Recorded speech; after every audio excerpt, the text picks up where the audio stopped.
Just a gamble. If you lose, then your life in a pile. You can fail if you weak, not a 7-day trial. A bunch of booze for the weak, it's not Cinco de Mayo. Sending files, not the social for the link in the bio. Handle business, never taught like a stand in a trial. If you question about loyalty, I'm pressing them all. I can't stand the oil leak, cause the engine a stall. I push the button, spin the top like a medicine bottle. Keep it tight, my circle small, so it's easy to swallow. My jersey tailor-made, they don't get a run, they just meditate. I'm Hall of Fame, where the commercial shooting like it's Gatorade. I'm trying to find a message in the bottle, trying to calculate my steps on the dribble so I don't travel. On red carpet walking, I'm ready for Met Galas, not a fork in the road that I need. When I travel, I'm good. That's the mind of a soldier, a loner. They don't wanna try me when I'm focused. The metal start detecting whenever I'm getting closer. The franchise needed a future and I've been chosen right. The quiet type, not the one you wanna fight. A bunch of muscle under the flesh, this a murder site. Milani keeps sending me beats to feed my appetite. I'm working hard, benching the press to lose the sale like nigga. A bunch of booze like it's Cinco de Mayo. A bunch of bulls like fuck nigga. Rather unique, you should rather retreat. Moving discreet, staying close to the heat. My ear to the streets. I'm keeping receipts, got proof of purchase. A rhyme merchant, close the curtains for certain the conditions worsen. I play the game like it's all at stake. Set the record straight, won't hesitate. You a featherweight, lemon meringue, cheesecake, and Louis V. I'm doing me, and you should be doing you. Put together 2 and 2, I'll ruin you. Bullets make you catch fire like Cali's Death Valley. Burn you like visceral fat, that's how I rap. Better learn to adapt. Yeah, you could tell if she got it dad when you look in the bio. We in control, the staircase the only thing that spiral. Nigga, I'm up, how the fuck you think you my rival? Don't fuck around and get some shots like Cinco de Mayo. Head taps turning fades to Pico de Gallo. Drug dealers wrapping lambs like fries in a gyro. Nigga, I'm what they thought they was. A metal fork could be your outlet. Let's shock the plug. 3 for 10, tall, chubby nigga. No forgetting it in. Broken wash machine, stuck in the cycle. That's how we spin. Many men tried to make amends, but for that final cleanse, this Wagyu tastes different when you eating with fake friends. A fake nigga in a new car, fake Benz. My pop had Adidas sweatsuits, cracking his top 10s. Trained to shoot the white out your eyes, right through the op lens. You ever write with so much conviction that shit could pop pins? My new watch, amphibious, band made of croc skin. My young nigga insidious, he'll do you hideous. You felt as an OG, bragging about who the litty is. Before I turn to you niggas, I hang it up and dig a ditch or run in the bank with a note that reads riddle me. This my man with the CSPO. He took his nephew piss, that shit still came back dirty. I'm like, the fuck is this? Explain me this. How a nigga bitch become your bucket list? Same fingers you used to point for gang, them the ones you twist. Round here if them niggas want your watch, we gon' take your risks. Yeah, oldest story ever told. We turn shit to glitter, this graffiti on gold. No. Excellence! The song you just heard was Cinco de Mayo, D'Angelo Xavier, the guy Fahim, Lord Brunson, off the Graffiti on Gold installation. I need you know that. What I'm saying? I need that. It's out there right now. Is out right now? Yeah, it's out there right now on all streaming platforms. Just tap in Cinco de Mayo. I'm gonna be honest. I know. I swear everything I love, I'm not spicing it. Who you thought it was? I'm not going crazy, bro. I know. You left Earth, bro. Listen, man, that's what I've been doing lately. Y'all left Earth. I'm telling you this right now. That's what right I've been doing now. lately, Tone. Y'all left. I'm gonna be honest. Your confidence at an all-time high. I heard it. I can hear it. Your confidence at an all-time high right now. You can't mess with me, Tone. Right now, you gotta go get Kendrick, Jada, Benny. You gotta find somebody. A normal being. He gonna lose. He gonna lose his soul playing with me. I mean, in them 4 walls, man. I missed y'all, man. I missed you. A lot has changed. It's been so long, friends. I've turned into a wine merchant. A sommelier? You a sommelier now? Mm-hmm. You know what I mean? Not too many people know what that word means, you know? This is what I want. This what I want y'all to do. All my wine sippers I want y'all to get some of this. Listen, they ain't sponsoring us, just this free game. It's called Cooper and Thief. Cooper and Thief? Yep. Cooper and Thief. It's a red blend aged in whiskey barrels. So you get a hint of grown man, but you get a delicate sophistication with it as well. Pairs real good with a nice seared Wagyu. What y'all got going on, man? Symone, you hear this? We in training camp, man. You know what I'm saying? We back like we never left. We back in training camp. Somebody say it's been months. It has not been that long. It ain't been months. It's been like 3 weeks though. Yeah, been like 3 weeks. Y'all seen Symone though out there interviewing Mike Vick, interviewing Dejean. You going to that game, Symone? You might as well. Oh yeah, of course. What's the date on that one? October 30th. I might slide. That's gonna be lit, bro. If I ain't taking the girls trick or treating, I might slide. Oh yeah, because that's Halloween. Oh, well, the day before Halloween. Definitely. But I gotta start off by saying I want to apologize to my co-hosts. Yeah, because I got to. I feel it in my heart. I feel it in my being right now. These past few weeks have been hella hectic for your boy. I'm normally the one chasing them. Now they was chasing me. You know what I'm saying? But we here now, and we grateful to be here, man. Make sure y'all smash that like button. Y'all are tuned into the Link Up as y'all see it. LB, the Don, Symone Stanley, the best in the biz, your guy, Tone DeShields II from Chalk It Up Sports, where no matter if we win or if we lose, we just got to charge it to the game. We here, y'all. We got so much to get into, so much to tap into, man. We gotta address a lot of disrespect, unfortunately, but it is what it is, man. But we're gonna start on a positive note, man. We're gonna start on a positive note. I gotta ask y'all this, man. What y'all most looking forward to seeing in training camp right now? What y'all most looking forward to right now as far as training camp goes? Yo, the only thing I can think of, we gonna all right. I'm gonna stay on the positive. Training camp, I want to see. No, because I gotta let y'all know. Why would there even be a negative to think about? No, one negative came from today at training camp. But he was out there getting. Welcome to Benihana. They was cooking him in front of us.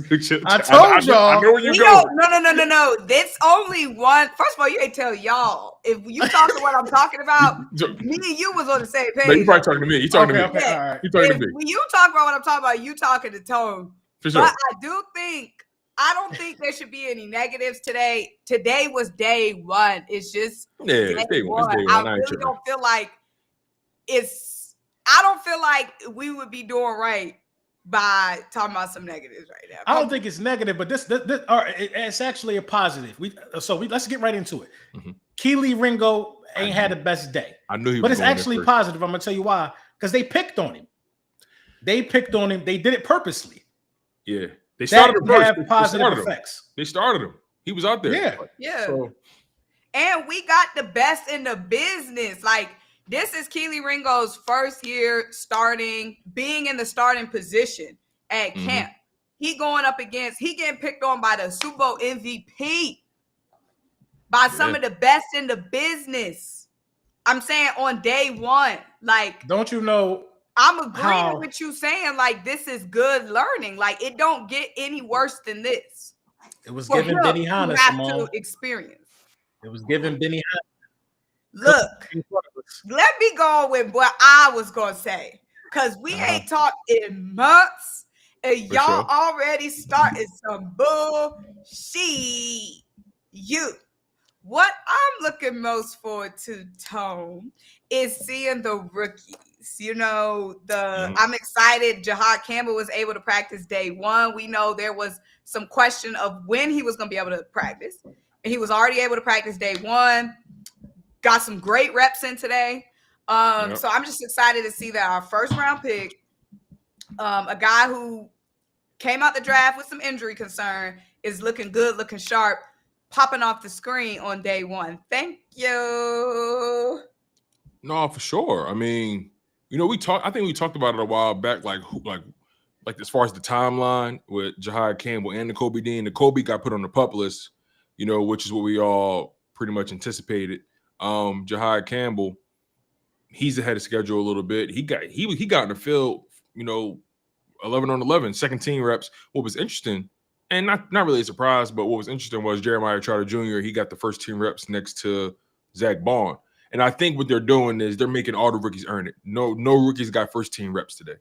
You know what I'm saying? They're making all those guys earn it, you know, which I expected. Sidney Brown got first team reps next to Reed Blankenship. But this is what was interesting more than anything, in my humble opinion, because a lot of people thought when the Eagles go in base, they would have Coop on the outside and Quinyon on the outside, and have Reed Blankenship at safety, and probably have either Sidney Brown or Makuba at safety when they in the base package, right? But they actually had Dejean and Blankenship next to each other at safety and base, which was very interesting.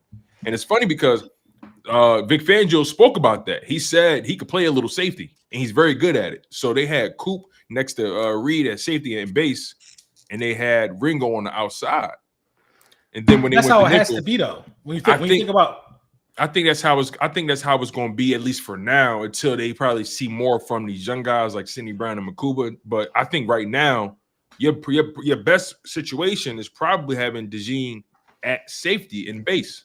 To your point, it has to stay like that. When you think about your base defense, that means your best players are on the field. Mm-hmm. There's no slot cornerback in our base defense. Mm-hmm. It's the 2 outside corners, 2 safeties. Yep. You have to have Cooper Dejean at base. So that don't change his responsibilities. But when you're talking about base, Cooper Dejean has to be one of the safeties at base, so you can have all of your best guys on the field at the same time. We ran base defense, I think, like 11% out of the snaps last year on the defensive side of the ball. Very, very, very minimal. Very minimal. So we're not going to really see it like that. But yeah, it was interesting for sure. I'm trying to think what else happened. Another thing that really was fascinating was how Jordan Davis lost a lot of weight, bro. He in shape. You seen him? He looks so cut up now. Looks amazing, bro. Looks amazing. That jawline poking out. You know what that's about? That's about seeing Milton get that bag and Milton being like behind him on the depth chart. He knows that if he like puts the work in and take care of his body and his nutrition, that he could go get $100 million from somebody. He could go get $100 million from somebody. Like, this deal ain't about if the Philadelphia Eagles going to pay him or not. This deal is about if he going to go get paid somewhere. Because at the end of the day, I don't think the Philadelphia Eagles are going to give him a $100 million deal. I don't see it happening because you still got to pay Jalen Carter. You got a lot of mouths that got to get fed. You know what I mean? Up and coming guys. I can see the Eagles offering him a 2-year deal and he'll stay for that. Like 2 years, $50 million. I can see that happening, $25 million a year. But I think he'll take the more guaranteed money and the bigger lump sum from another team. I think we messed up by not getting ahead of it. But at the same time, I think that if we get ahead of it, he don't take his conditioning as serious. True. Yeah, because they picked up the option. They picked up the 5th-year option. So he picked up the option. So he's under contract for this year and next year. He's locked in for that. They're actually, I'm trying to think. Typically, so we got him. I thought this was his last year. No. He's entering year 4. So yeah, this is his 4th season. They picked up the 5th-year option. So the only difference is, they're actually on schedule to a degree, because whoa. People talking about some Asante Samuel Jr. Did that just happen? Did that just happen? Ain't no way. I feel like he's saying that like. No, 2 people said it in the chat. It's the same. That's the same guy. Let me check Twitter. Yeah, I'm on Twitter now. I don't see nothing popping up. Let me see. Bro, if he don't got him, bro, you getting booted. I think he's telling us he feel like he doing it. We ain't go. After. Hey. No, I'm not seeing that nowhere. I'm not seeing that. Where everybody at? But anyway, he talking about some no. You can't put no alarms. You can't sound no alarms, and then talk about some no. I'm trying to think. You're out here ringing the bell, but I'm trying to think what I was say though. Where were we? Shoot, we got to. You don't put no alarm on a wish list. We was talking about Jordan Davis, Tom. This is the emoji you should have been using. The prayer hands. That's the wish list emoji. You don't be putting no alarm or no hopeful. That's giving stop what you're doing. Something happened. No, but Jordan Davis is interesting because I talked about this. You know, we know what he does, right? We know where his value is. But the question is, what does that value amount to from a contractual standpoint? And I think Jordan Davis has one of the most fascinating contracts or future contracts on his team right now. Because I'm curious to know what's the asking price or what's the rate going for a guy that does what he does. Now, I'm looking at a new picture that I didn't see with this guy. He looked like a whole different person. But I think what happens this year is going to tell us a lot, especially about his value and what he potentially could get either from the Eagles or in the open market. Because I think the Eagles want to keep him. They picked up the option. They want to find a way to work it out. And I think Jordan Davis, he seems like the kind of guy that wants to continue to play with his guys like Carter and Dean and Nolan. He seems like that kind of guy. But at the end of the day, your career is your career. You know, we'll ultimately see what it looks like. But I think right now, I would argue the Eagles have more leverage in those conversations than he do. Because although we know what he does and he's elite at it, he's an elite run stuffer. I think the money is in the pass rushing, not the run stuffing. That's where the money is. So if he can take that next step as a pass rusher, then he may be able to really write his own ticket financially. But I think the Eagles still hold more leverage in those negotiations. We'll see though. They hold more leverage because they haven't seen it. So I think you're absolutely right. But at the end of the day, I think that he is on the brink of a breakout. I think him and I think Jalen Hunt are seriously on the brink of a breakout. I told you. Nolan Smith probably could break out and get 10 sacks this year. Mm-hmm. An interception and 8 sacks. Like some of these guys are like it's bubbling. It's like the pot is boiling and is spilling over. Somebody is about to make a jump for all-pro status. Somebody's going to do it. It could be Cooper Dejean, it could be anybody, but somebody is going to take an elite level jump on this defense. It's inevitable, bro. You got the same defensive coordinator after winning the Super Bowl. Mm-hmm. That's rare right now in today's NFL. The entire staff is the same. Yeah. That's what's rare. You won the Super Bowl. Extremely rare. And not only did you keep your DC, I mean, we expected Vic to stay because he said this was going to be his last stop anyway. So that was a no-brainer. What to me, the bigger shock or the bigger what was most rare was being able to retain Christian Parker, your DB coach. I thought he was gone. Yeah, what he did for Quinyon and Coop and all those guys, like, is insane, right? And then I wonder if he got a raise. Clint Hurt, Bobby King, who coaches the inside linebackers, and Joe Casper, who coaches the safeties, Roy Anderson, who coaches the corners, right? They retained Jeremiah Washburn, coaches the edge rushers, right? They retained that entire coaching staff. And I spoke about this, I think, the other day or yesterday. I think I was saying essentially that these coaches, when you find that crop of young guys that you've invested in, because they got what a lot of these guys young. This is a young team, a young defense. These coaches are really invested in these young guys. And I think seeing these young guys grow and being able to see the strides they're making in their game gets them excited. I think guys like Christian Parker, Clint Hurt, I think they see the potential of these young guys, and they're like, yo, I like coaching these guys. They're coachable. They want to get better. I enjoy this. And I also think they look at it from the perspective of, yo, we can go back to back. I like where I'm at, and I can continue to just pad my resume here. And probably after this season, either probably Christian Parker or Clint Hurt, either one of them guys probably could write their own ticket. Bro. I agree. So they talking about the press conferences. Somebody said we need to change the title because they said it's not a repeat. Yeah, Jordan Mailata said it's not a repeat. Yeah, it's not. We'll change the title after the stream. Y'all put the title. Y'all put the title that y'all want to put in there, and the best one we're gonna change it to that. Y'all worry about the wrong things. You worry about the wrong shit, yo. It don't matter. But I like. Look, we all gotta be bought in. Yeah, I like that mindset though by Jordan Mailata. Jordan Mailata is saying like we're not chasing no repeat. We basically chasing ourselves. I like it was so many great things said in the press conference, bro. Yeah, Jalen Hurts was the best one. He said because they asked him about the ring. He said right. He said you ain't see you put it on or no pictures. Was that intentional or what's the story behind that? He said I moved on. I'm like, it was so many great things. Like y'all want to. Which one do you want to hear? You want to hear what Jalen Hurts said about the ring? It was just. I'm like, Jalen Hurts is crazy. He said, I moved on. I moved on.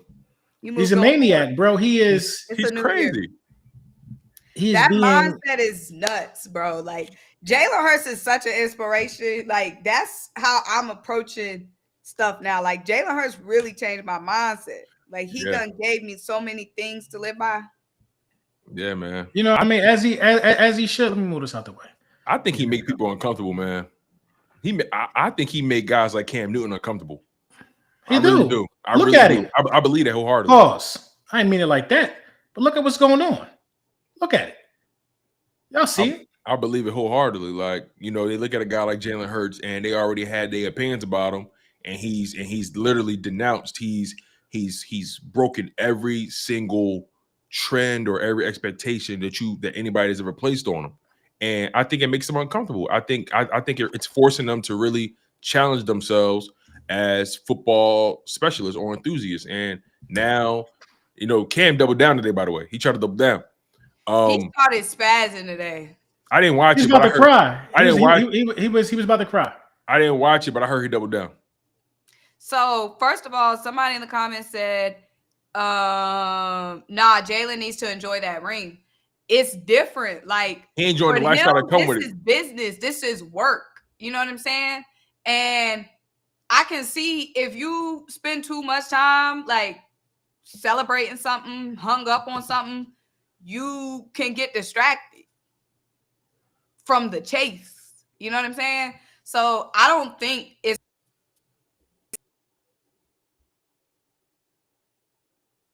What'd you say, Symone? I think we lost her. Symone, you still there? Necessarily, like, you don't appreciate winning. We hear it was yeah, we got you now. We got you now. We hear you. But yeah, I was just saying, like, huh? You still can hear me? Yeah, we can. It's just lagging a bit. I ain't saying nothing else because I don't know what's going on. I'm looking. No, I feel what you're saying though. You're saying it's about the chase. It's not about what you already have. Exactly. He's still on the journey. It's like when you're playing a video game and you collecting coins and stuff. You still going to the end game. Like it's all about the end 26. He's 26 years old. This is the issue though. Cam Newton is. Well, Jalen Hurts is what we all thought Cam Newton was going to be. You know what I mean? Not to say Cam Newton was a bust or anything like that. We got to put this whole thing in proper context. Like, I personally don't even think that Cam Newton is even qualified to even be talking about Super Bowl MVP Jalen Hurts. I don't. Because one guy absolutely in 2 Super Bowls put his everything on the line. And one guy was afraid to jump on a fumble down 6 points with 4 minutes left to go on the clock. You're talking about two totally different type of players. And what's so egregious about Cam Newton speaking on Jalen Hurts' performance is you would think Cam Newton was like a Matt Ryan or some guy that just was a great pocket passing quarterback. He wasn't. Cam Newton is not a good thrower of the football. He wasn't a better thrower. He wasn't a better thrower of the football than Jalen Hurts, the guy that you are critiquing so much. And this is what these athletes got to realize, bro. When you start a public forum and you start a podcast, and you start critiquing people openly, if you're not Tom Brady or if you're not cut from an elk like that, you're open for criticism yourself. You're open for criticism yourself. Cam Newton has the audacity to parade himself around talking about today that Jalen Hurts threw for 2,900 yards. Cam, your last full season playing 15 games, you threw for 2,600. Yeah. With the Patriots, you threw for 2,600 yards in 15 games. Yeah, and Jalen Hurts was hurt. A lot of shit go into this Cam Newton thing, and we absolutely understand. I just saw a post on Twitter. Cam Newton said, people think I'm hating on Jalen Hurts because what he got. Let's get into the things that I got that he don't got. That's hate. That's hate. When you there start, we go. That's hate. It be leaking out. It comes out. It comes out. That's the venom. That's the venom right there from the snake right there. He's upset. He's hurt. He's bitter. He couldn't get the job done. Jalen Hurts got the job done. Cam Newton only had 4,000 pass yards. Let's go to his rookie year. His rookie year, that was it. Nothing. Never did it again. He never could do that again. So that was a fluke then, right? By all metrics of comprehension, that shit was a fluke because you don't do that all the time. Let's go to the season that he won the MVP. He had 3,800 passing yards, 600 rushing yards. He had 35 touchdowns. That's crazy. He had 10 rushing touchdowns. Crazy. 45 total touchdowns. That's a good season. Jalen Hurts' year that he had MVP runner-up, 3,800 passing yards, 700 rushing yards, and 13 rushing touchdowns. Damn near identical. So why would a guy who was damn near identical to another guy hate on that guy? For that exact reason. Bro. You just said it.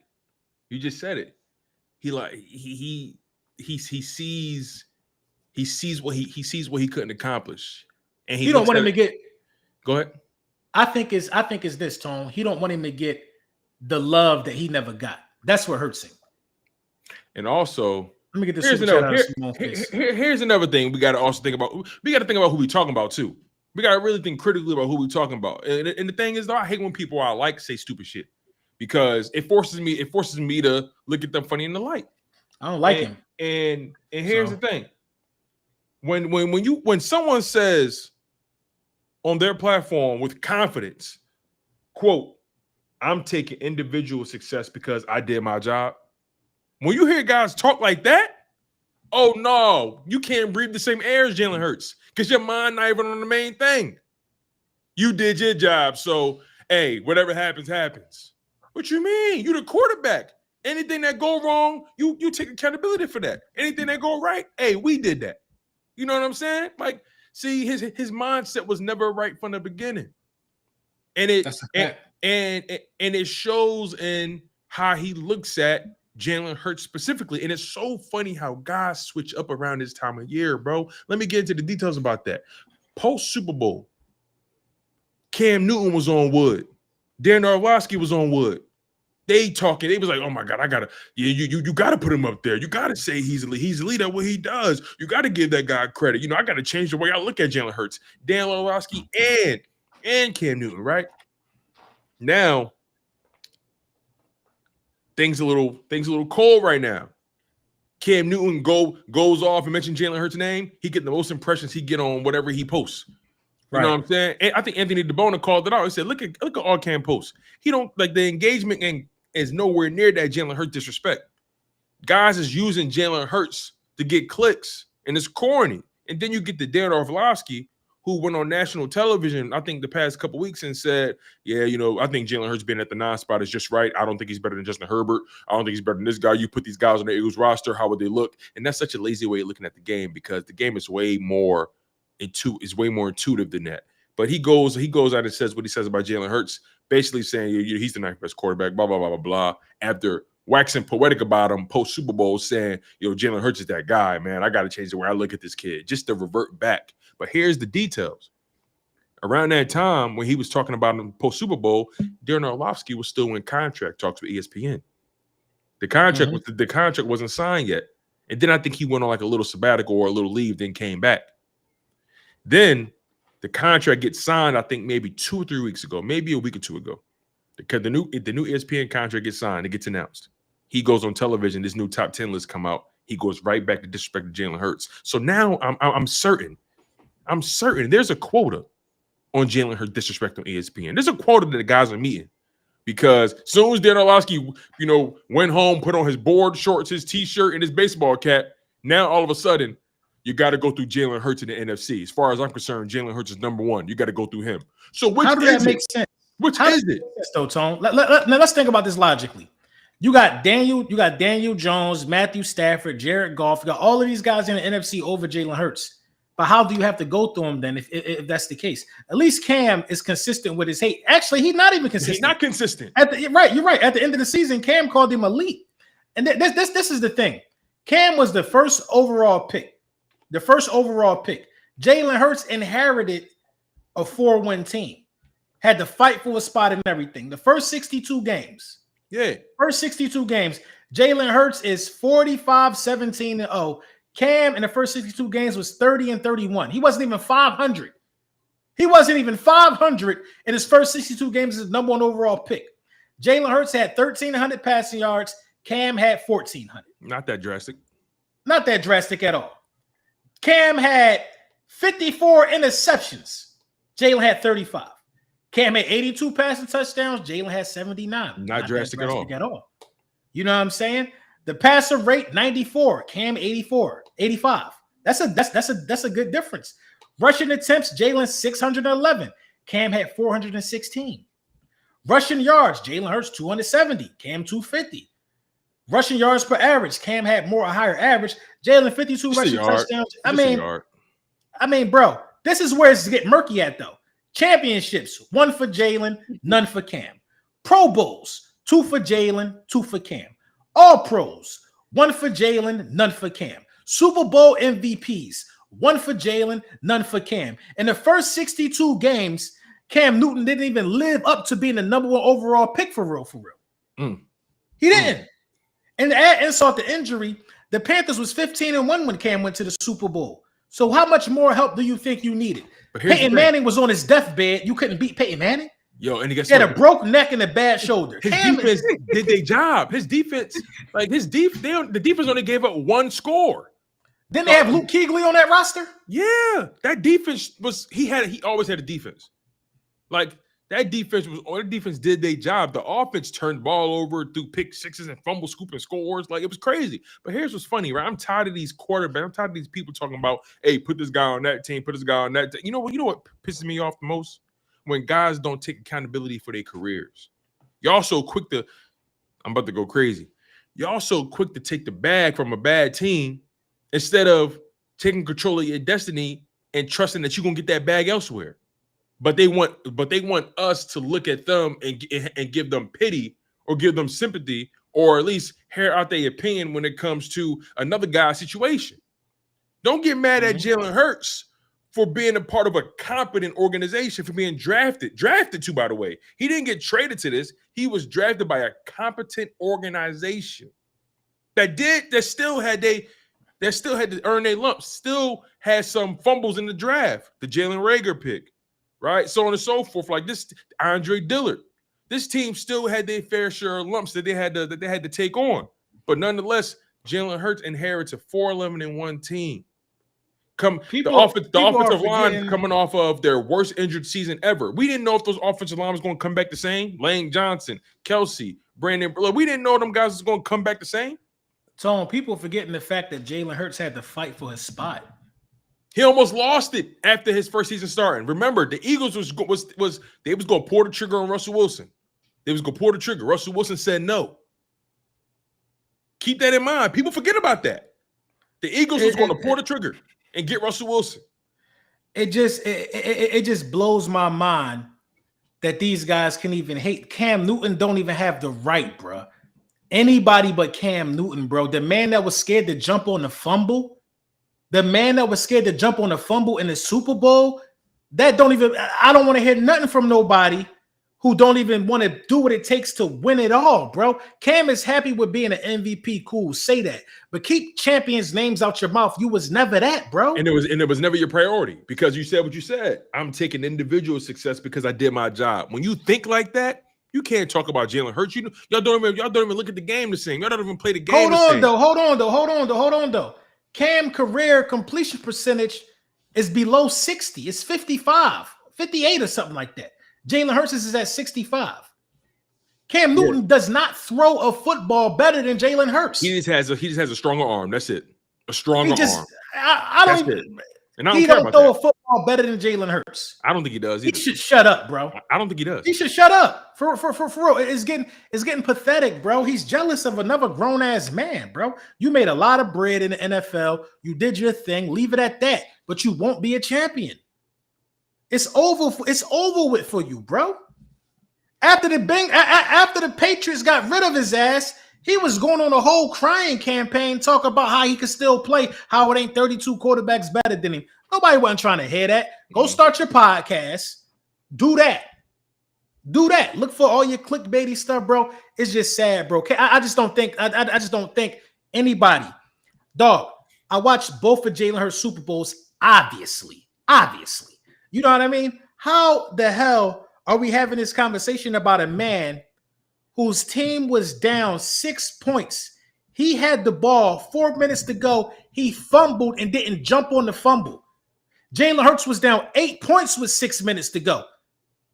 Scored and got a 2-point conversion. Just never got the ball back. These are two different type of individuals we talking about right here. A grown-ass man, MVP, saying, There's things around you. Bro, you was the number 1 overall pick. You were there to elevate the Panthers. Stop acting like, bro, the backhanded compliments, man, just sad at this point, bro. I don't even take Dan Orlovsky serious. Dan Orlovsky got to say bullshit to keep his job. Exactly. It's a quarter. Cam Newton is just out here talking because his feelings is hurt because everybody said he was ass. He went out being ass. And the thing is, though, I think now I'm starting to realize, like, this is why, unfortunately, Cam doesn't get the respect he probably should get, because he moved funny.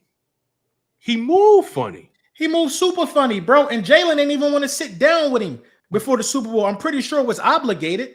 He talking about it can't. And you know, if there's one thing that Jalen Hurts ever did with a camera in his face that was wrong, it was the interview with Cam Newton. And this one thing that he said in that interview. Cam said, we've both been in these situations where we could relate to. We both been to the top of the game. We both been in the Super Bowl and we didn't get it done. I cried over it. Jalen said, I experienced everything you experienced with putting it all on the line and not completing the mission except the crying part. I can't relate to that, though. I can't relate to that. And that was intentional. That was intentional because Jalen don't really rock with him. But Jalen was wrong there because Jalen can't even relate to the fact that Cam thinks he put everything on the line. He didn't even jump on a fumble. Ooh, you cooking. You see what I'm saying? Jalen really can't even relate to that. He really can't even relate to that because Cam in his mind think that he did everything he could do to win. But the tape, bro, his legacy is the man that didn't jump on the fumble in the Super Bowl. The crazy thing about that's his legacy, bro. Now a part of his legacy is being a hater. Jalen Hurts' legacy is being the only $50 million quarterback to win a Super Bowl. Jalen Hurts is bringing back the return on investment on these high-ass quarterback contracts.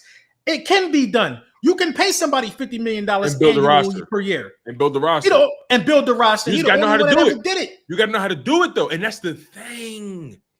It's not impossible to do what Howie Roseman has done. Talk about, it's not impossible, Tone, but when you talk about Cam Newton's legacy as a Panther, they brought him back 1 year to retire him as a Panther.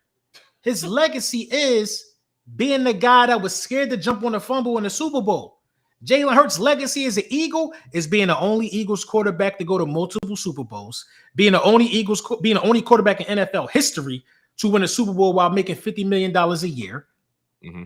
The legacy is different. MVP, All-Pro, all of this shit before 20. He turned 27 this year, right?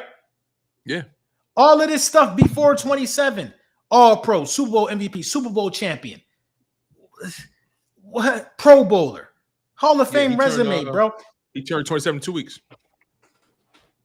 Right. It's unfortunate, man. It really is.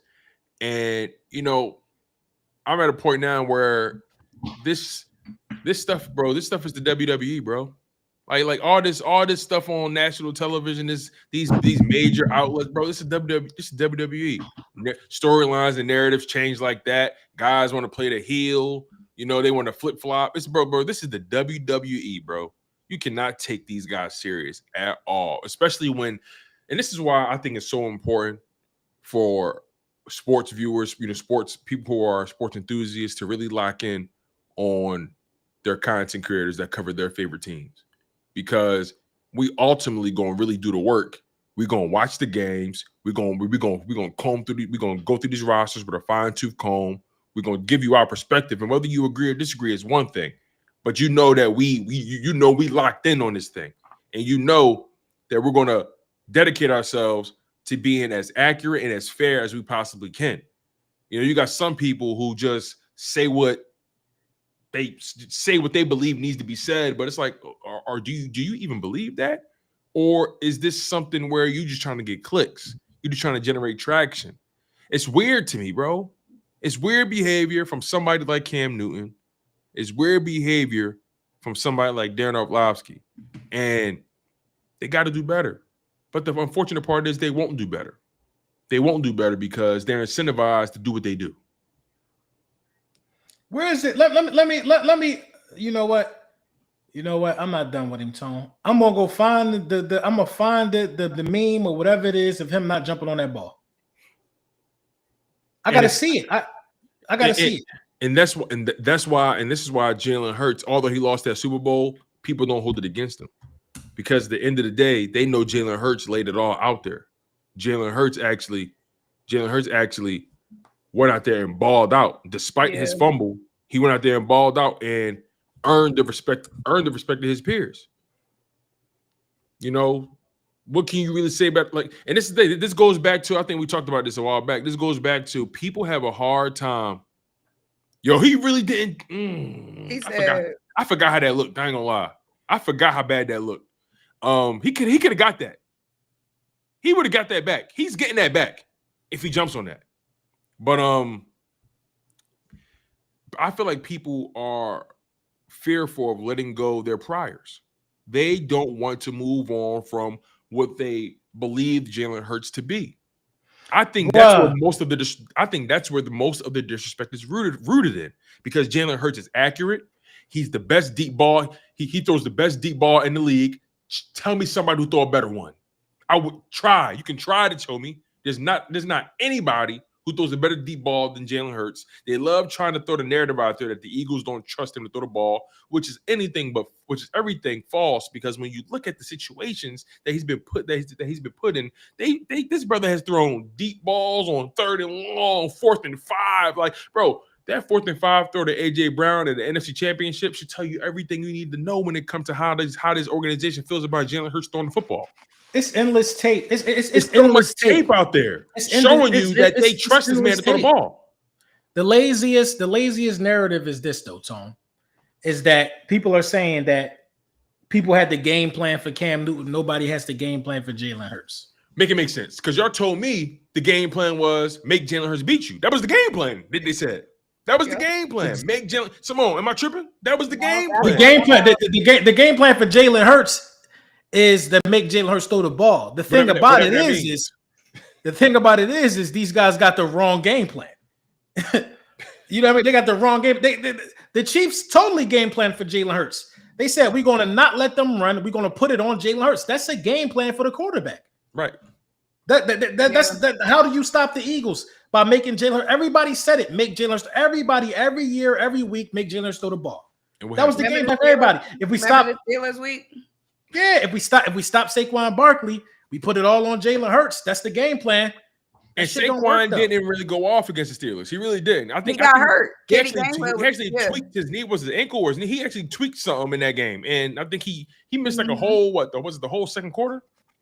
Like, and Jalen Hurts was out there putting belt to ass. Jalen Hurts, like, it's so much proof out there, and I think Jalen Hurts says something in his press conference. They asked him about does he plan on expanding what he does or adding to what he does on the football field, after since winning the Super Bowl.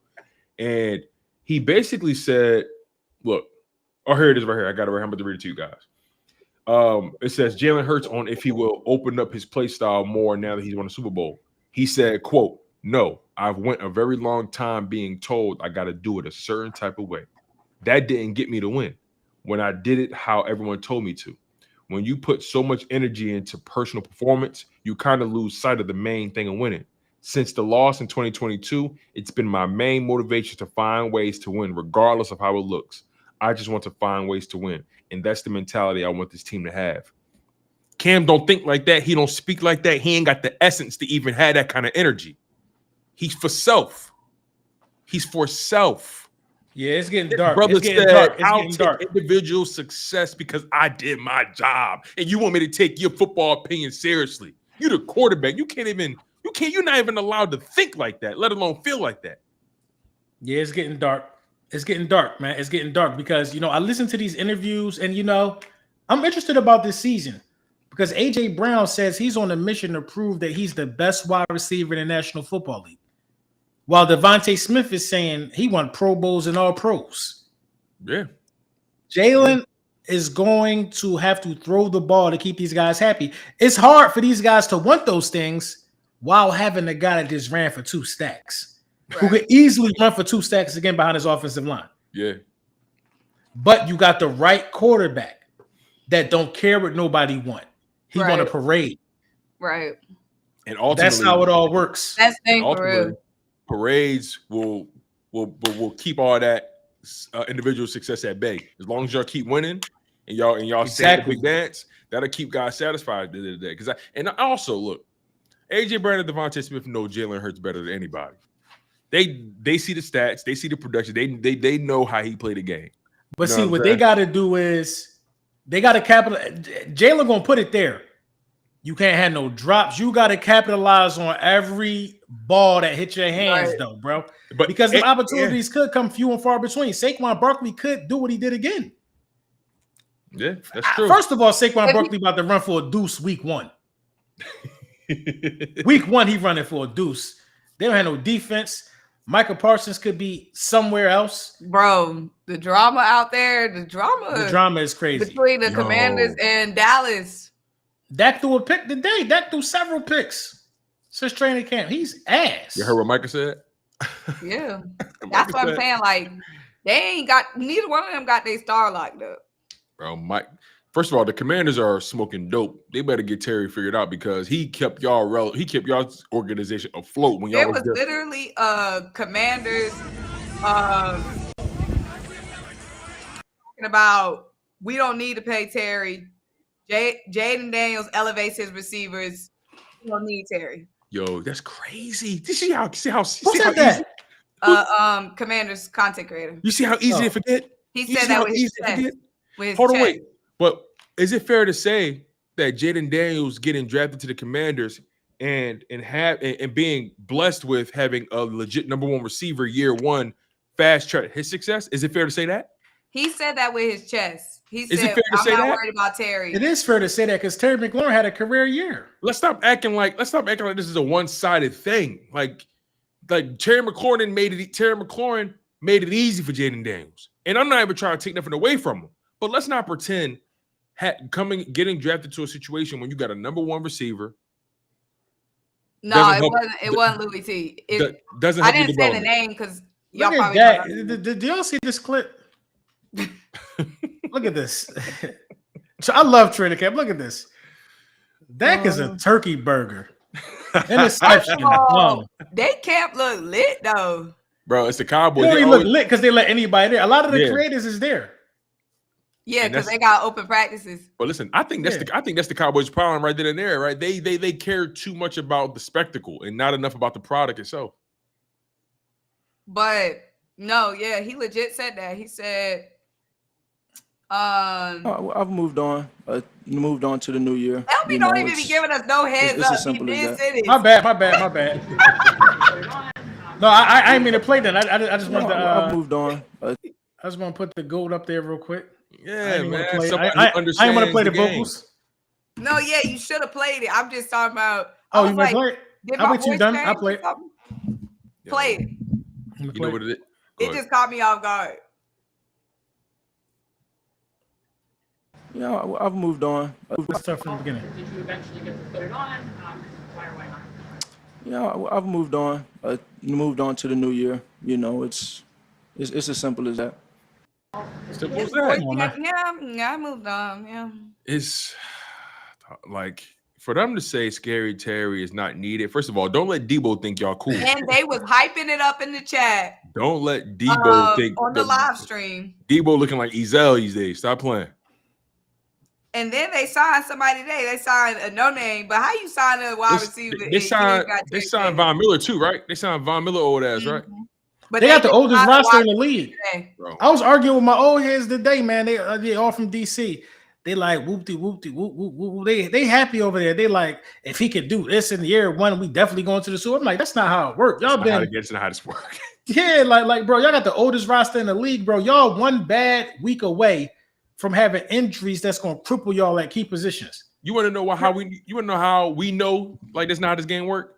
Because Jalen Hurts went to the Super Bowl in 2022 and things went how it went in 2023. That's not how this game work. Yeah, that's not how this work. Anything. What's the old ass edge rusher we picked up from St. Louis that year? I feel like we from St. Louis thing. We couldn't remember last time. I feel like last time we streamed, this came up. His name was Robert something. Robert Quinn. That was Robert Chicago. Quinn. That was Yeah, Chicago. Robert Quinn. Chicago. That's the equivalent of the Von Miller trade to me. Bro, Robert Quinn just came in and disappeared. Like, did he get a snap? He was bad. You ain't got to stay. He just buns. Yeah, he just. I just remember being so excited for Robert Quinn and then nothing. But I ain't even mad at it because you take a swing. The guy had like all them sacks the year before. You take a swing. I'm never mad at the swing. It didn't work out. We got pump fake. I ain't even mad. Kevin Byard was ass too. Where's he at? He's in Chicago, I think. We was lit for Kevin Byard too. We was lit for Kevin Byard. I was lit for Kevin Byard. I was lit for Golden Tate. The list goes on. Bro, I was so lit for Golden Tate. Golden Tate been talking too. Y'all heard him on Busting with the Boys when he was talking about the Carson Wentz situation. Yeah, I remember. What he said, Carson Wentz was a bum. He basically was saying Carson. He basically was saying everything we knew, and it's so funny hearing Golden Tate say it because he was traded there. For him to see it that early is nuts. He basically was saying that Carson had like his 1 or 2, 3 guys. I just thought as a whole. My bad. I don't know but you got to warn the show. My bad. I told you I wasn't tripping. But basically he said Carson had like his few guys that he really rocked with, but other than that, he didn't really.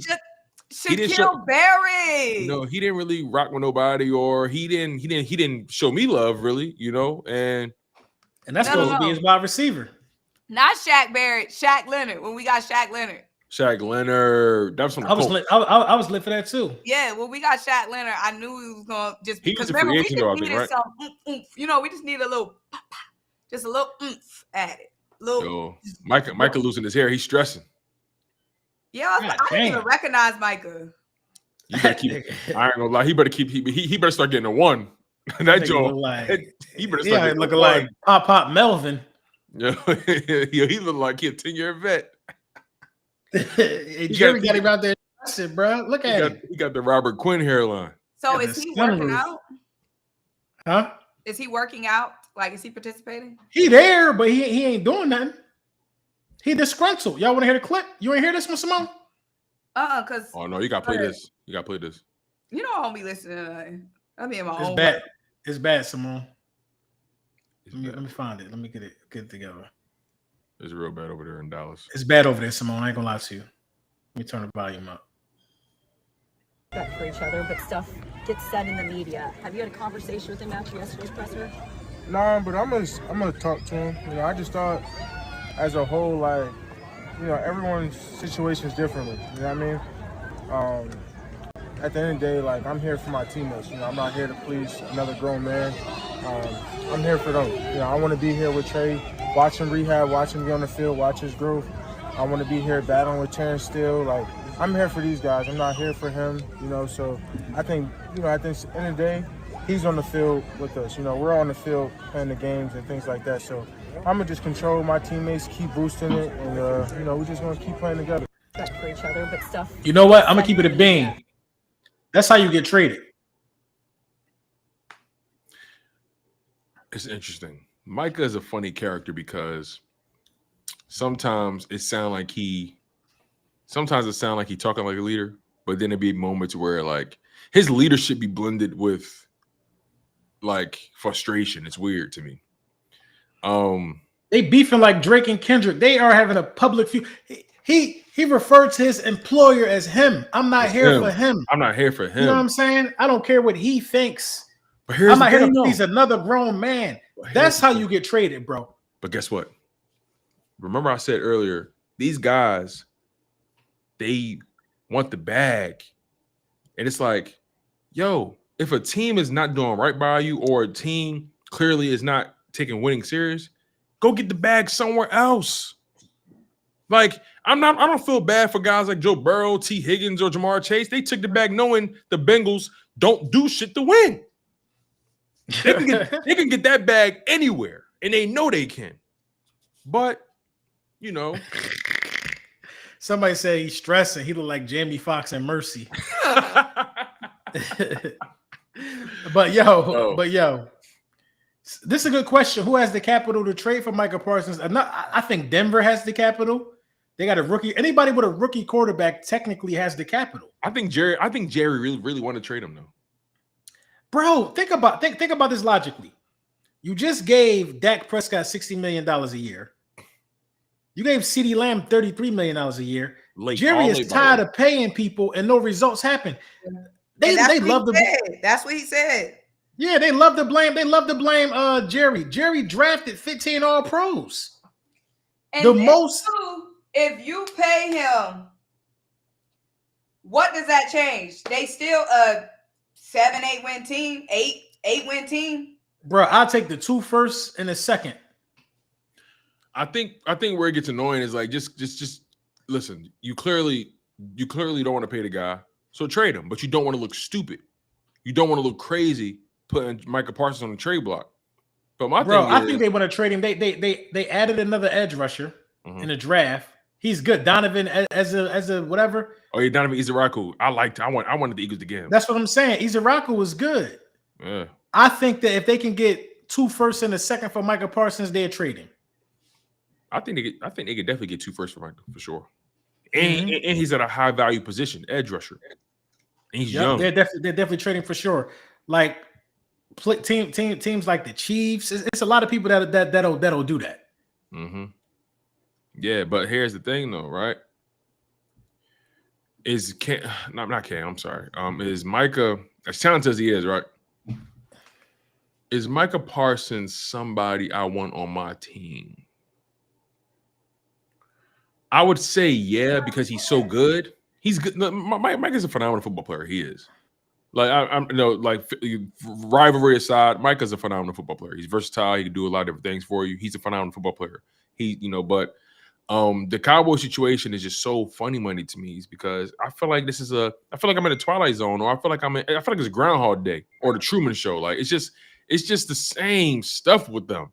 Every year, the same stuff all the time. Disgruntled players, and then they always get caught with egg on their face, paying these guys late, paying the premium. They could have got CD for way under what they paid him. They could have got Dak for way under what they paid him the first time. Remember when I think it took them forever to even decide to extend him the first time, and then they finally paid him, and then they paid him $60 million. Like, you didn't have to give him that money. He was already under contract this year. You didn't have to give him that money. You didn't.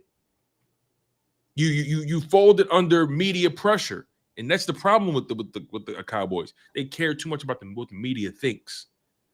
They care too much about looking good in the media. Oh yeah, we paid our guy. Oh yeah, we paid CD. First of all, George Pickens is on a. Y'all rented this man. Y'all traded for George Pickens, knowing damn well y'all not contenders. Y'all not contenders. That's a move you make if you're a contender. If the Chiefs traded for Pickens, I would have understood that. If the Bills traded for Pickens, I would have understood that. If the Ravens did it, I will understand. So on and so forth. The Cowboys, you're not contenders. You're not even close. And so the thing is, they don't want to be contenders. They want to have excitement. They want to have ratings. They don't actually want to win. They want to put up gaudy stats. Pickens and CeeDee Lamb and Dak, they're very capable. Dak could probably throw over 5,000 yards in today's NFL if it all clicked, but they're not going to win a championship. Because as soon as they get to tough rosters or a tough stretch on the roster where teams know how to play defense, or even playoffs where teams know how to shrink the field or know how to take away your best option, they're not going to go nowhere. So you don't think they're trying to win? No. You can't be if you ain't paid Micah Parsons. No, I'm saying, like, I think that they were trying to win. But like you said, they're waking up to the fact that they've been paying players, they've been drafting players, and it hasn't been resulting in anything. They haven't been losing because of a lack of talent. Yes, I agree with that. I do agree with that. Like you said, LB, they're like, well, why invest all this money in Micah while we got all this money locked up in Dak? And obviously this Dak era is looking like not winning anything. So why lock up all this money in him when paying dudes, developing dudes, drafting good dudes hasn't resulted in anything? I think now they're finally waking up to the point where something's got to change. And unfortunately, Micah might be the odd man out. I think the reason I say that they're not trying to win is because it's the culture they've created. That's why I don't take them serious as winners or even trying to win. Yeah, they spend the money. Yeah, they draft pretty decently, right? They've had rosters that were definitely good enough to win Super Bowls. I mean, the Amari Cooper, CeeDee Lamb combo was lethal, right? Who else they had? There was a point where they had Dez.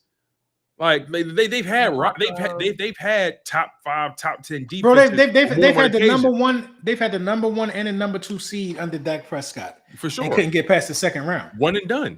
So to your point, Symone, I completely understand the angle of, hey, we've done X, Y, and Z, and we've gotten nothing for it. Yeah, I'm going to start being a little more tight-lipped, more tight with my wallet. But you gave Dak all that money, which makes it kind of hard to fully believe that.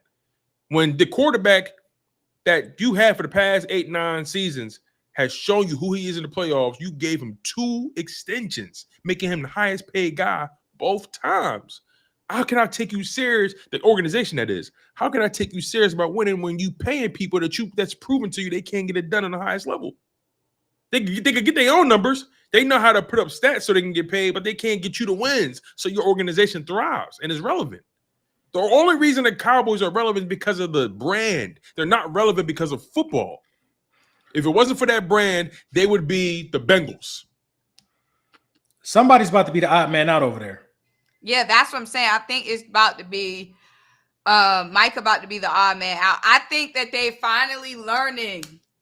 And remember, they paid Trevon Diggs all that money. And he hasn't played. Remember, they gave Trevon Diggs all that money. He hasn't played. Yep. He's been hurt for like 2 years. Jerry said, and Jerry right. Like, I keep paying. Dudes ain't playing. He said, didn't he say Micah wasn't playing, hasn't been playing? Yeah, he said. He said I could pay Micah Parsons, but that don't mean he gonna play. Which is crazy to say. He missed 6 games last year. He said one time I made a guy the highest paid player in the history of the NFL. He missed 2/3 of the season. His name's Dak Prescott. I was like, whoa. That he said, bro, he was going crazy on him. Y'all want to hear it? Y'all want me to pull it up? Yeah. Older people don't be caring. Older people don't got no filter. They ain't got nothing to lose. Nobody gonna bro, say I don't even think it's an old thing at this point. Don't be having no filter, bro. They don't, because they got nothing to lose. They just be saying to you. Here you go, right here. I don't think it's an old thing. It definitely is, bro. Hold on. I'm gonna run it from the top. Here you go, y'all. This is y'all warning.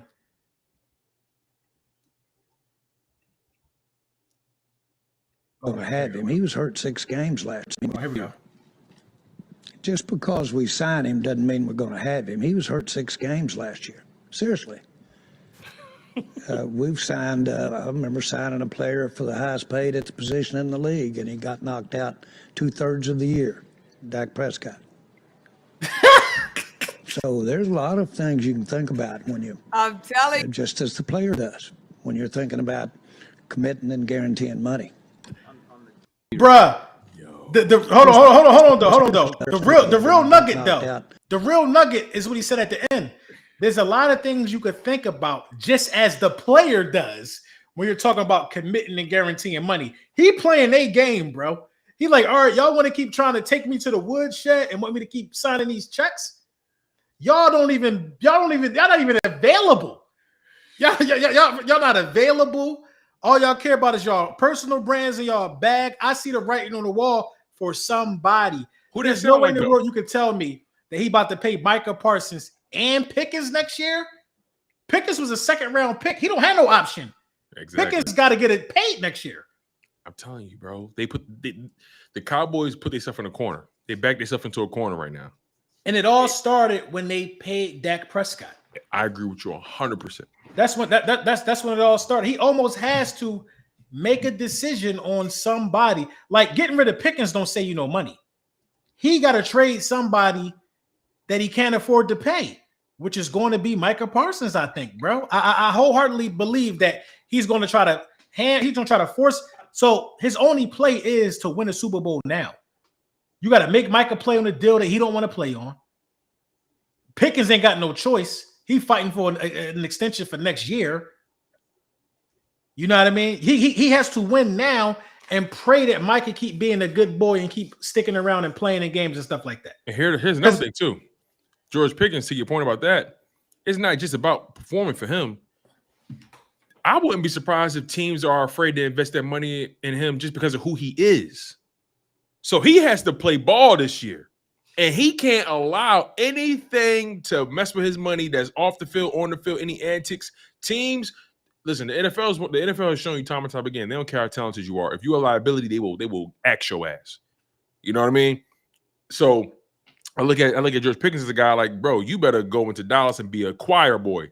And Dak Prescott, you better make sure he get his targets because Pickens is not afraid to share his opinion when he don't get them targets. He's not afraid, man. I really think Jerry Jones and those guys back themselves to a corner. And the only way out of it is to offload a major asset, and that might be Micah Parsons. Man, oh man, I love it, bro. It's fascinating. You could not have given us a better offseason from our perspective. Bro, they beefing crazy. Think about this. McLaurin ain't where he supposed to be. Micah disgruntled. Diggs disgruntled. Bro, the Cowboys are going to die week 1, bro. They're going to die week 1. You got Diggs starting on pup. What's the other dude, the other linebacker that they so high on? Overshawn starting off on the pup. Yeah, they're not going to be ready. Yeah, he tore his ACL. Wait, why is Diggs on pup? The recovery taking long. He ain't ready. I'm going to be honest with you. I think whatever he's dealing with is way worse than what they're leaning on, bro. Diggs? Yeah. I don't think Jerry Jones like him either. I mean, I wouldn't like him either. I paid you. You got hurt the day later. It ain't been the same for 2 years. Just getting free money. Bro, we got Dallas in shambles right now. Washington in shambles right now. Meanwhile, our MVP won't put on his ring because he worried about this season. They sleeping on the Giants. The Giants going to win week 1. Who they play? Who they play? They play Washington. The Giants going to win that game week 1. Oh, it's an NFC East. Oh, that's clever. That's interesting. Because we on Hard Knocks. They got to get that content early. Oh, that's what. Yeah, I forgot about Hard Knocks. That's why Dallas is our week 1 opponent and not the Lions or the Rams. That's why. They got to get footage. Wait, so how long? Wait, is our Hard Knocks in season or is it just? Is it the first half of the season? The cameras at the training camps and practices right now. I'm pretty sure. But seeing Jackson Dart and Dak throw picks and shit. I was just about to say that. What's going on with the Giants? Because I haven't heard nothing, like no news from them. Well, they said Russell Wilson. Daboll came out today and said Russell Wilson is, although they're competing, Russell Wilson is their starter. That's what he said. No competition, man. Russell Wilson looked good from what I seen. That's what I think too. And I think that's what he said. I think he knows that, but he doing the whole media thing. He has to do the dog because they drafted Dart. They traded up for Dart in the first round, so he can't just say, "Yeah, Dart has no chance. We're all in on Russ." You know, he has to play that game a bit. But I think they know in their heart of heart. First of all, I'm gonna be honest with you. I don't think Dart. I think that move to trade for Dart was the worst decision they made on draft day. Door there, unless your door sit behind Russ for a year. Why are they talking about? What they doing? One comment. I ain't gonna say it. Man, oh man. But yeah, like the Eagles have put themselves in a position where they could write their own ticket, they control their own destiny, and their mindset coming into this training camp is the right mindset to have. And on top of that, everybody signed, everybody taken care of, all the draft picks taken care of. I think Makuba signed his deal right before training camp. So all the rookies are under contract. All your top tier players, all your superstars are content. They're paid. They're happy. Your young guys that are on rookie deals like Quinyon and Coop, they good. They prospering. I just think the Eagles have positioned themselves to be the best team, not just in the division, but in the conference and in the NFL. And drawing a link between us and the Commanders are hustling backwards. You got a young quarterback, but you're surrounding him with the oldest team in the league. Whereas though the Eagles, I think they got the youngest or second youngest defense in the league. Mm-hmm. Like they hustling backwards right now. You're gonna always keep bringing in free agents and reshuffling your roster when you keep bringing in old motherfuckers.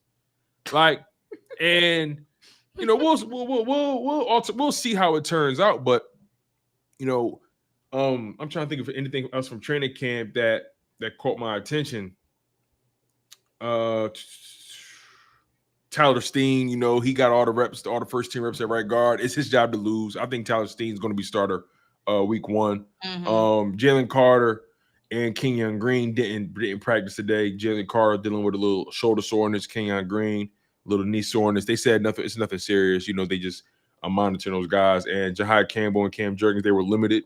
Although they did play, they were limited because both of those guys are coming off of surgery. So they just treading lightly with those guys. What's your thoughts on these new guys we brought in? We brought in a veteran edge rusher, Obo. I don't know his name. I don't even know why you started trying to pronounce that. I be Big trying. O, double O. And we call him. That's a cat body to me. And now here's the thing, though. You might be solid, bro. I don't know if it's as simple because I thought that at first too, and then I kind of just did my due diligence on his production. He's not a bad player. Is he starter level? No, but he definitely has rotational production. Yeah. And I think he's a guy because I think Azeez Ojulari is guaranteed. I think he's a lock. He got the most money out of all them guys that came in. He's a lock. I think he's a lock. I think if anything, Obo was brought in to hedge your bet in case Uche don't work out. I'm willing to argue that Obo has been more consistent. He's been more consistent than Uche in his career. I can make that argument. A lot of people got Uche on the bubble. I got him on the bubble. Obo, I think that's a solid move. Like I don't think Obo is just a body. I feel like Obo, he could turn into something. He 2022 best year. These edge rushers, pass rushers we brought in 2022. It seemed like 2022 been all their best years. Like, Uche, same thing. Yeah, he had 11 sacks. 2022. I don't know what was popping in 22, but no, I think Ogbo got some potential for real. Yeah. He's well, at the very least, he's consistently hanging around that 3 to 5 sack number for the past 3 seasons. As a rotational guy with this Philadelphia Eagles team playing next to guys like Jalen Carter, Morrow, Jomo, Jordan Davis, I expect a guy like Obo can benefit way more on this team, and that's the thing, and that's kind of what we have to do, right? We got to try to think about what they've done and try to predict what that looks like with this personnel, with this defensive coordinator, the Vic Fangio, right? You got Clint Hurt getting these guys right, and Washburn getting the edge rushers right. So, I think Obo is a player that we shouldn't sleep on. I definitely think Uche is on the bubble. I think Azeez Ojulari is here to stay. We'll all he got to do is just stay healthy. I think another. I'm trying to think what Nolan Smith and Jalen Hunt obviously are the 2 young studs on the edge right now. I'm be honest with you, man. This defensive line isn't like the more I think about the way this defensive line is constructed, I say to myself, yo, these guys, like, we're in way better shape than I thought. I know we lost Milton. I know we lost Sweat, but we're in way better shape than I initially thought. Yeah, we good. I like defensive line. It's cornerback and safety for me, bro. And I think that's reasonable. We got a lot of good potential bubbling on the brim on the defensive line. Mm-hmm. We lost some heavy hitters, but we have some strong potential candidates just bubbling right on. And also like APR, what is he? He was like our 5th round draft pick, 7th round draft pick. Yeah, but he was productive in college. I think he had like 17, 16 sacks in his final season. Dog. Like, he's a true dog. Then you got Morrow or Jomo. You still got like legitimate beasts on the defensive line. It's the cornerbacks, bro. Listen, man, Ringo getting cooked today in practice. That ain't good. LB. I don't care. I don't care, Symone. I don't care if it's practice. I don't care. Game 1, bro. And then we out there with Sidney Brown and Reed Blankenship. That sound like a safety duo that should get cooked. Look, you got a pocket. It is one day of many. It's one day of many. Ringo. No, this ain't mini camp. This training camp. Many as in more than one. Oh, many. Okay. MANY. Numerous. This is day 1 going up against the best core in the league, the best quarterback in the league. Day 1, he got a little jitters. He a little antsy. He know everybody watching. He know all these podcasts. Tanner McKee cooked him. Tanner McKee and Terrence Marshall cooked him. Listen, Terrence. AJ said Terrence gonna be a dog. Okay. Right, because AJ supposed to say that. No, because that's his teammate now. He Terrence Marshall was thought of as a bust. He can say nothing. He don't got a. He said the same thing about Nia Smith. Look, he been working out. He been working out with Anais in the offseason, so maybe he feel that way. He said that about Anais today. He said in the summer. Listen, it's day one, bro. I feel like day two. Bro. After you cook our starting cornerback, I got to say you a dog. But look, I can't overreact though. It's way too early to be. It's literally they haven't even went to bed yet. Day one ain't even over. Listen, day one ain't even over. This is all I'm saying. This is all I'm saying. I'm gonna leave it right here. This is all I'm saying. Getting cooked by AJ Brown and Jalen is one thing. But Tanner McKee, listen, you talk Tanner and McKee, Terrence Marshall cooking you, bro. Tanner McKee, you a start. You a starter. Terrence Marshall should not be cooking you. I'm sorry. All right, so let's break down the details. Here are the 3 instances that he kind of got taken advantage of a little bit. Let's just break down the instances. No, he got cooked. Right? Listen, I said taken advantage of. Same difference. Listen. It's day one. See, you could flip it and be like, we got a potential dog in Terrence and T-Man, T-Mar. So, Symone, you can't even take what he's saying serious. That thief kicking in. Look, it's one day. In my opinion, I'm not even tripping. And y'all know I'm on Ringo watch. Y'all know. I know. Where the camera? She said, where the camera at? I got my eye on Ringo. It's not. I don't want it to be misconstrued that I'm rooting for him to fail. I know you're not, but why my eye gets stuck? When you start, listen. We catching the signs early. We need to do something about it early. Look, y'all see my eye get stuck close. I didn't see it, but this is what happened. The first situation was it was a go ball. It was a go ball down the right sideline to Terrence Marshall in 7-on-7s. Ringo. It looked like he stopped running. It wasn't able to really get his hand on the ball. So it looked like he kind of gave up on it. So that was that. Then the second time, AJ Brown beat him down the left sideline in 11-on-11. Ringo was in good position, but AJ Brown high pointed the ball. And pretty much just mossed him. So it wasn't really. But Ringo is a big. You know what? Listen. And then the third situation is. Later in practice, Ringo, he had a chance at a pass breakup, but Marshall used his body to shield Ringo away from the ball and make the catch. It was a chance for Ringo to get some redemption, but he couldn't. So what? Who wrote that? Did you say that piece or they wrote that? They wrote that. Listen, here's my thing. Like, LB, I'm not saying we don't need to monitor Ringo. Obviously, we need to monitor Ringo, but I don't think we should be concerned after one day, the first day, not even one day, the first day of camp. I don't think we should be concerned. Hey, listen, if it means anything, the Kobe Dean was getting cooked at open practice. Kenny Gainwell was cooking him. Just saying. That was last season, though. Just saying. Listen, I will understand if the whole secondary had a bad day. Nobody ain't say. I didn't hear anything about Quinyon Mitchell's name. You know what I'm saying? I'd rather not hear your name. That's how I know you're doing well. When I got to see every report. Well means over a period of time. Brother man had one bad day. He stopped running. He just stopped running. Well, they said, it's an assumption. They said it looked like he slowed down. It's an assumption on their part. Now, here we go. Here's the thing.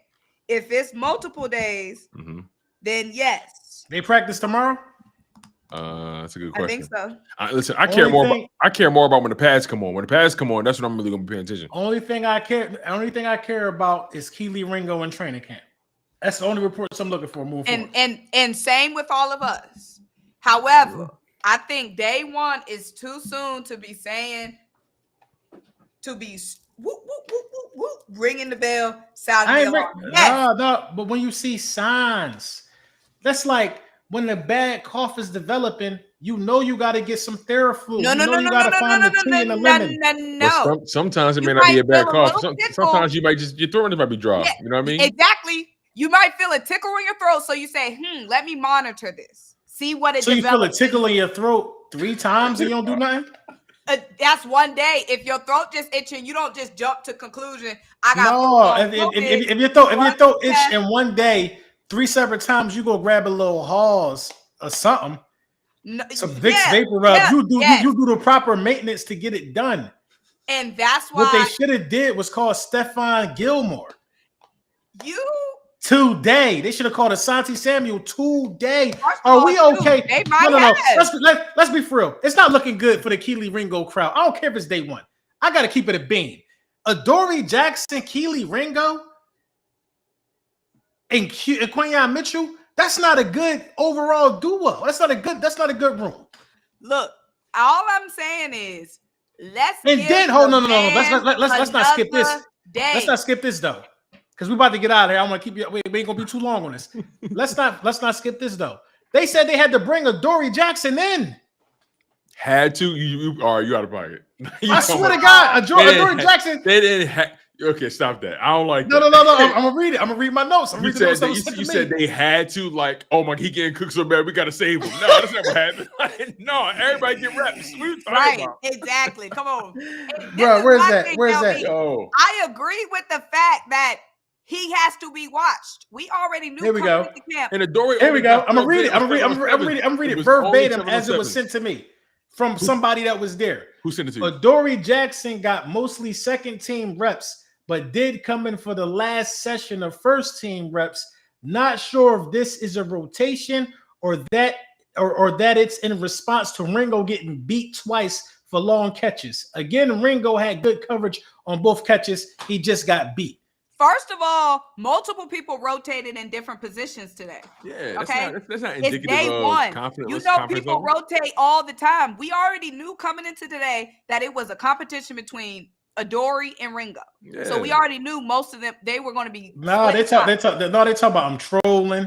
Listen, because I ain't making it up. It is the first day of camp. We making all these assumptions off one day. Me and Tone ain't saying the microscope is Keely is under the microscope. Yeah, I'm but watching he him too. still might pass. But it is not time to jump to conclusions and jump on WebMD and start diagnosing ourselves with some terminal cancer because we got a little cough in our throat. That's all we say. Hold on, LB, I got a question, man. What's up? I got a question, bro. You just proposed to your lady recently. Oh, is that public news? Yeah, he posted it. He posted it. Oh, I didn't see it. Yeah, he posted it. Yeah. I didn't see it. Okay, going public with it. Taylor Rooks with it. Just proposed to his lady, right? Right. My little cousin just sent me a picture of Taylor Rooks. But what would you do? Who is this? I'm like, bro, I don't know, buddy. Neither do you. Look, light skins is up right now. But no, I just got a question. I just got a question, man. You just proposed to your lady, man. Can you imagine if she judged you on your worst day? Now, Tone, what kind of analogy is this? That didn't make sense. This don't even make sense. That didn't make sense. First of all, he ain't. Keely Ringo is not engaged to his position. First of all, we don't even need to dissect. It's not even. There's nothing. Keely Ringo don't even got his. Keely Ringo don't got his position on up. He ain't got his position on up. I'm crying over here, like for real, y'all. Like this is crazy. Oh my God. Bro, Keely Ringo need to get a yes first. Right. Before he could be evaluated on his best day. He need to get a yes. He need to get a rose. He need to get a rose. Yeah. He on a date. He's still in the dating stage. Keely Look at him, Tone. They like what? I'm rolling right now. Oh my God. I'm cracking up right now, y'all. Y'all got me tripping over here. All I'm saying is we jumped on this live stream. Magnificent things happen at camp today. For sure. The theme of this should not have been sound the alarm, ring the alarm, boom, boom, or no pun intended, ring the alarm. you crack yourself up, yo. You out of pocket. You gonna be a funny old head. You crack yourself up. Right? She be around the porch, laughing at her own jokes. I didn't even realize I was doing that. Anyways, the theme of today, we got a lot of great. She our rookie who we didn't even know was going to be ready. Right, man. Jihad, like, come on now. Dejean, moving around the defense. You got Terrence Marshall, a rising star, making plays. Hey, okay. Look, listen. I expect AJ Brown to look good. I expect Jalen Hurts to be throwing dots 14 to 15. I expect Quinyon to be locking shit up like he was. I expect Jihad Campbell to look good. And I ain't surprised that Keely got cooked. I'm gonna just say it like that. I ain't surprised. I ain't gonna say I expected it, but I ain't surprised. I don't feel like, if AJ would have dropped every pass in camp, I'd have been like, oh my God. He just, what's going on with AJ? I'm not shocked at all that this has happened. That's all I'm saying. I hear you. Nobody is shocked. What we're saying is it's not time for alarm. Again, hey man, when you chasing a repeat, it's not a repeat. Oh, so now we calling it a repeat, huh? It's not a repeat. That's what it's going to be called if we do it. That's what other people are going to call it, not us. You too. Jalen said, Jordan said, it's not a repeat. Man, look, man. But look, LB, again, I think the message is getting lost here. Me and Tone are not saying we agree that his file was pulled. His file is pulled. It's under consideration. But it is not time to strike a decision from the jury. Yes, I wanted to bring in Jair. I wanted to bring in anybody. Shoot, I was on every train. But they said Ringo ready right now. And it's in Vic. It's in Christian Parker. I trust. So day one, I'm not about to be like, oh, Lord Jesus. He done got fried. Yeah. Yo, Symone, you crazy, yo. I missed y'all so much, man. I missed y'all. Because the way this stream started with that, I thought we was about to be jumping in on Jalen Hurts quotes. When you were like, I feel you. What's the best part of camp? LB started on that. Man, that was just the most interesting part of camp for me. That's a good thing though, LB. I'm not hating on your mindset because your mindset is winning this next Super Bowl. Your mindset is everything got to be tight. So I'm not even mad. I don't think you're hating on. Some people saying you hating on Ringo. I don't think none of that. Who said that? Your disposition is fully correct, and we can't afford any weak links. You can't. We can't. I ain't mad at you, bro. You know what I mean? But I ain't mad at you. Just give him a break, man. I ain't mad at you. Just give him a little break. The file is on my desk. That's all I'm saying. The file is on my desk. It's under review. I ain't opened it yet. I'm busy, but I will have to shuffle some things around and open that file. I have to put him at the top of my to-do list if I hear another report like that. Just know I got the file. The file thick too. It's thick with penalties. Oh, okay. Now LB, stop. All right, this what you got to do. All right, LB, this is what we got to do. All right, now you got to start marking off the good days and the bad days, right? So right now you got one good day, right? I mean one bad day. So we're gonna wait because we're gonna wait. How many bad? I gotta wait. I thought that he should have beat out Isaiah Rodgers. That's how good I thought his camp was last year. Same. Me and you were on the same page with that, and then things went how it went. It went how it went, man. But y'all, man, we had a phenomenal show, man. But you know, we an hour and 30 in. We had a phenomenal show, man. My food. What you mean you missed your food? What you mean? I was gonna go to this one place to get some food, but they closed at 9:30. Why you ain't go? Why you ain't order it? Cause y'all was yapping. I'm just kidding. Girl. Why you ain't get it delivered? I'm not getting nothing delivered, driving around in somebody's car, backseat, they smoke cigarettes. They got some bag kid in the car, my food in their car. They definitely take a fry. Taking some of my food. They might not have the AC on, food just riding around in somebody's car. Well, I hate that, man. It was hot. I don't know if I want the AC hitting it. They picking up other people's food. I had some food delivered, man. Another bag. I had some food delivered. It was a chick driving a car, and it was a dude. I'm like, yo, who supposed to be? I look at the app. Who supposed to be bringing me the food, bro? Like, why you got people in the whip while you bringing my food? Yo, I don't like that. Yo, I don't like that at all. That's my pet peeve with like these Uber Eats and DoorDash. Is like people like don't be delivering my food with people. I don't like that. You could be right. That's what I'm saying. All kinds of people in the car with my food. And Uber Eats is a little professional though. I like Uber Eats. I prefer Uber Eats. I prefer them. They got more skin in the game. Yeah, Grubhub and all them other places, man, they don't care, bro.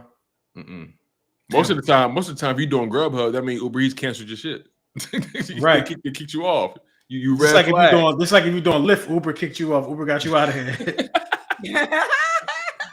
Uber definitely got you out of here. I ain't never called a Lyft in my life.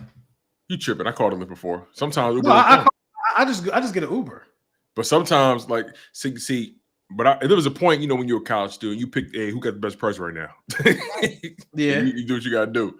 But hey, listen, man. When we so I'm trying to think when we linking up next, man, because I know we don't I gotta do better. One thing about the link up, it could be Monday. This the thing. This the thing. We in the off season, so I ain't saying y'all catch us when y'all catch us. I'm saying that y'all know when the regular season start, y'all gonna get y'all weekly shows. Mm-hmm. You know what I'm saying? For sure, you're gonna get your weekly meat and potatoes. We in the off season. We got vacations to take and stuff like that too. But everybody is for sure doing their own content on their own channels. You know what I mean? So you always can see us, but we try our best to do at least once a week when we're in the off season. Yeah, for sure, man. So LB basically said y'all not gonna see us for a few weeks. I ain't said nothing. I told you I'm good. I'm good for Monday. Monday. Listen, camp. Listen, it's camp. If y'all, we can spend another joint Friday at 12 o'clock. I can't. So I'm gonna be traveling Thursday through Sunday. And I can do Monday at noon. Yeah, we can get to it Monday at noon. I could definitely do Monday at noon. Monday, I'm gonna be traveling. Oh, we could Tuesday at noon. Y'all the ones that gotta let me know. I could do Tuesday at noon. I'm cool. I'm cool pretty much. Tuesday. I can't do Monday through Wednesday next week. Monday through Wednesday. All right, we'll talk about it. See, that's why we don't get them. They see a live while we ain't getting those streams. Listen, man, we got bills to pay, man. People got 2 or 3 jobs, man. Why y'all tripping on us, man? They not tripping. They ain't even miss us for real. Ain't nobody miss us. Because where y'all at? Ain't nobody commenting. What you mean? It was like 3 something in here at 9:46. That's solid. That's not bad at this hour. At this hour. That's solid at the hour. Because I forgot they got work in the morning. Yeah, at noon, people. That's our sweet spot. So, yeah. But I ain't got nothing more to say, man. It's been fun, man. I appreciate y'all, especially working around my schedule, man. It's been wacky, but it's definitely love. I appreciate y'all, man. I missed y'all. I missed the people. You know what I mean? Jake just popped in. He telling us something. Is the show just starting or ending? Damn, we about to close up shop. We about to go get something to eat. I can't get nothing to eat. I'm eating sleep. Oh, poor baby.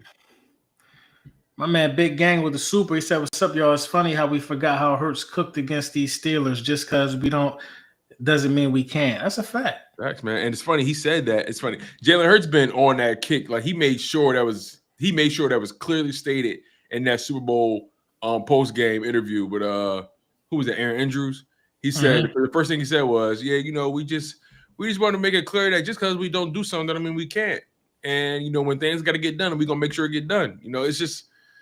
Oh man! Shout out to Jalen Hurts. Shout out to him just being a professional. Shout out to him being a team first guy. Shout out to him always shout out the defense. Shout out for Cam moving goofy, man. I know Cam been seeing me cook his ass on Twitter. I've been cooking Cam all week. He hasn't been seeing him. One of them joints got like, huh? He's seeing it. One of them just got like 6,000 likes. Yeah, like he's seeing it. And I'm atting him. Yeah. Did we get all the super chats? Somebody said we missed that super chat. Oh yeah, we didn't. Bro, them joints is gone in the wind, bro. I just been posting up there because we was talking. Yeah, LB controlling them. Shout out to you though, Dre the Don. Yeah, shout out to everybody to their super chats. I'm gonna read them next show. I'll get them after the show is. You said that last. I didn't say that last show. Pull up the footage where I said it last show. No, there was one show when we missed some super chats and we was like, we gonna get him next show. Why don't you? Then you got busy, and then you start having interviews with Vic and Deshaun Jackson, and I ain't see you for a month. Oh yeah, where was that at? Where was you at when you did them interviews? Media day. No, where though? You was in the Philly area when you did that? That was in Baltimore. You drove or you flew? Right, and then I watch it. I'm in Atlanta. I ain't driving to Baltimore. I'm watching the interview. John Baltimore. Symone telling Vic, she was like, "I see you got on the green. You can't escape it." You said that. Symone telling you can't escape it. You said something like that. I said, it hit different. Oh, something like that. Yo, funny. I was paraphrasing. Yeah. Because that's not a phrase I use. You can't escape it. Escape it. What's your go-to phrases, Symone? What's your go-to questions? It depends on the topic. True. Right, she be on point with the questions. It depends on the topic. Yeah. No, Symone be outside, man. That's tough though. Right, then you see D-Jax walk right up. Y'all, I thought I was gonna fan out. I'm surprised. Symone, you done been around the president, like. Okay, but those are my goats. That's different. You done been around Obama, like. What you mean? Like you ain't spazzing on nobody. D-Jax got to tighten up. D-Jax walked up on the interview like he just hit the za. Nah, that's different. Them two is different. Like I really thought I was gonna. D-Jax about to be calling them plays off the za. Nah, hey, Vic and I'm gonna blow D Jackson out week 1. He locked in, bro. He really locked in. No, I ain't gonna lie. I think I'm really rooting for them, yo. Because I don't know who to root my for. Little cousin, my little cousin, the quarterback at Dell State. Oh, he D-Jax quarterback? Yeah, he one of them. He got an arm? Yeah, he mobile. He dual threat. Yeah, he got an arm for sure. You need to get that interview. Right. Let me see. Yeah. He one of the new recruits, or he was on the team? No, he been there. So you know when the new coach come in, everybody fighting for everything now. So yeah, his name Marquis Adams. Okay, Marquis. Yeah. Marquis Adams. I'm surprised. They don't bring their own. You know what I'm saying? Is in there. Well, I mean, I think he did. I don't know if he brought in a quarterback or two. I don't know, but I know he making everybody compete though. Mm-hmm. Everybody got a clean slate. So we'll see. And shout out to Tiffany Dark Chocolate Page because she won I had a giveaway with Foco with some overalls, and we had like 500 entries in Tiffany Dark Chocolate Page. Shout out to Tiff. So shout out to you. She thought I was when I DM'd her and told her she won, she thought it was fake. She was like, DM me on Twitter so I know it's real. You crazy, man. All right, we gotta close the show out, y'all. I gotta get some meat. I'm hungry as hell. I feel it. For sure, man. You know, LB, that wine starting to weigh on him. So what we gonna do is, man. I might not go in tomorrow. We appreciate y'all, man. Make sure y'all smash that like button. Make sure y'all subscribe to the channel. Subscribe to Symone with the Sports. Y'all know what she do. She's a frequent flyer. You know what I mean? Make sure y'all locking with her, locking with my guy Lord Brunson. Y'all know he gonna cause a ruckus. He gonna make you real uncomfortable. Right. You know what I mean? You know, he gonna go right at you on the socials, right at you. He fears no man. You feel me? So make sure you guys smash that like button, subscribe to him. Make sure you guys are subscribed, of course, to myself at Chalk It Up Sports, where no matter if we win or if we lose, we just got to charge to the game. You guys have been phenomenal, man. LB, take us home, big dog. Spin that. You already.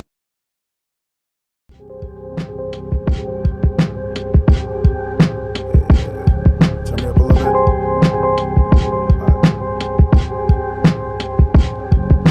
You can choose to be sober, put your life in a bottle. Just again.